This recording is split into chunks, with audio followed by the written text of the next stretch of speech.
Assalamualaikum warahmatullahi wabarakatuh. Perkenalkan, nama saya Tisha Amelia, kelas 8 dari SMP Negeri 2 Kenduruan, yang akan membacakan cerpen yang berjudul Senyum Karyamin Cerpen Ahmad Tohari. Senyum Karyamin Cerpen Ahmad Tohari. Si paruh udang kembali melintas cepat dengan suara mencacat.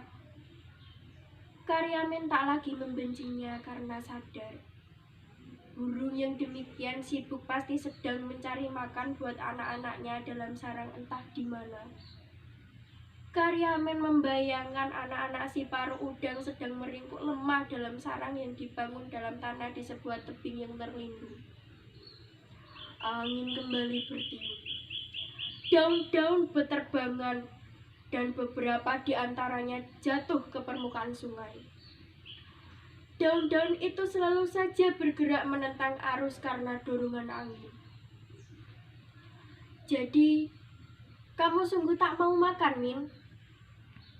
Kata Saidah ketika melihat Karyamin bangkit. Tidak. Kalau kamu tak tahan lihat aku lapar, aku pun tak tega melihat lenganmu habis karena utang-utangku dan kawan-kawan. Iya, Min. Iya. Tapi Saidah memutus kata-katanya sendiri karena Karyamin sudah berjalan menjauh.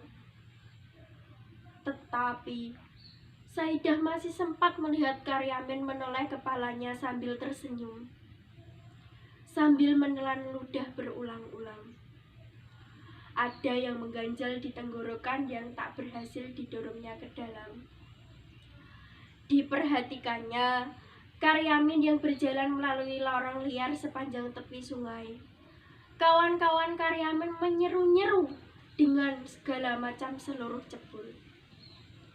Tetapi Karyamin hanya sekali berhenti dan menoleh sambil melempar senyum. Sebelum naik meninggalkan pelantara sungai, mata Karyamin menangkap sesuatu yang bergerak pada sebuah ranting yang menggantung di atas air. Oh, si paruh udang, punggung biru melingkap, dada putih bersih, dan paruhnya merah saga. Tiba-tiba burung itu menungkik menyambar ikan kepala timah sehingga air berkecipak. Dengan mangsa di paruhnya, burung itu melesat melintas para pencari batu. Naik menghindari rumpun gelangan dan lenyap di balik gerumbul pandan. Ada rasa iri hati Karyamin terhadap si paruh udang. Tetapi dia hanya bisa tersenyum sambil melihat dua keranjangnya yang kosong. Sesungguhnya Karyamin tidak tahu betul mengapa dia harus pulang. Di rumahnya tak ada sesuatu buat mengusir suara keroyok dari lambungnya. Istrinya yang tak perlu dikhawatirkan. Oh ya, Karyamin ingat bahwa istrinya memang layak dijadikan alasan buat pulang. Semalaman tadi istrinya tidak bisa tidur lantaran bisul di puncak pantatnya. Oleh karena itu, apa salahnya bila aku pulang buat menemani istriku yang sedang meriang? Karyamin mencoba berjalan lebih cepat, meskipun kadang secara tiba-tiba kunang-kunang yang menyerbu dalam rongga matanya. Setelah melintasi titian, Karyamin melihat sebutir buah jambu yang masak. Dia ingin memungutnya, tetapi urung, karena pada buah jambu itu terlihat bekas gigitan kampret. Dilihatnya juga buah salak berceceran di tanah sekitar pohonnya. Karyamin memungut sebuah, digigit, lalu dilempar jauh-jauh. Lidahnya seakan terkena air tuba oleh rasa buah salak yang masih mentah. Dan Karyamin terus berjalan. Telinganya mendenging ketika Karyamin harus menempuh sebuah tanjakan. Tetapi tak mengapa, karena di balik tanjakan itulah rumahnya. Sebelum habis mendaki tanjakan, Karyamin mendadak berhenti dia melihat dua buah sepeda jengki diparkir di halaman rumahnya. Denging dalam telinganya terdengar semakin nyaring. Kunang-kunang di matanya pun semakin banyak. Maka Karyamin sungguh-sungguh berhenti dan termangu. Dibayangkannya istrinya yang sedang sakit untuk menghadapi 2 penagih bank harian. Padahal Karyamin tahu istrinya tidak mampu membayar kewajiban hari ini, hari esok, hari lusa, dan seterusnya hingga kapan. Seperti entah kapan datangnya tengkulak yang telah setengah bulan membawa batunya. Masih dengan 1000 kunang-kunang di matanya, Karyamin mulai berpikir, apa perlunya dia pulang?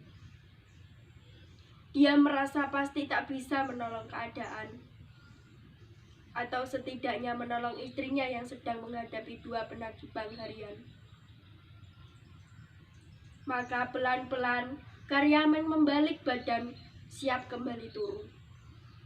Namun di bawah sana Karyamin melihat seorang lelaki dengan baju batik motif tertentu dan berlengan panjang. Kopiahnya yang mulai botak kemerahan meyakinkan bahwa lelaki itu adalah Pak Pamong.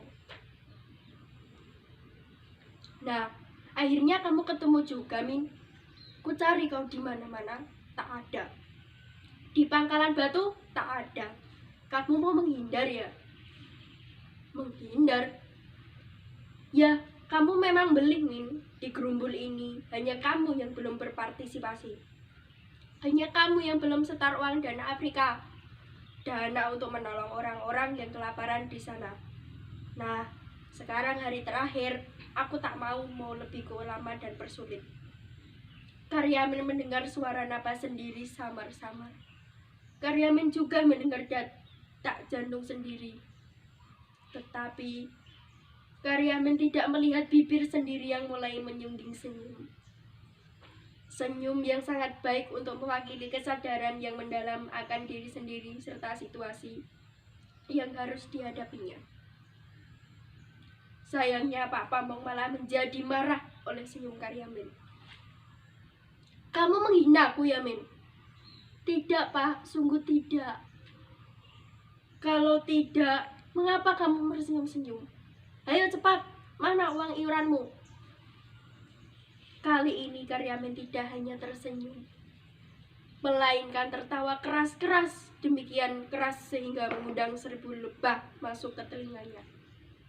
1000 kunang-kunang masuk ke matanya. Lambungnya yang kempang berguncang-guncang dan merapuh keseimbangan seluruh tubuhnya ketika melihat tubuh Karyamin jatuh terguling ke dalam lembah. Pak Pamong berusaha menolongnya dan menahannya. Sayang, gagal. Assalamualaikum warahmatullahi wabarakatuh.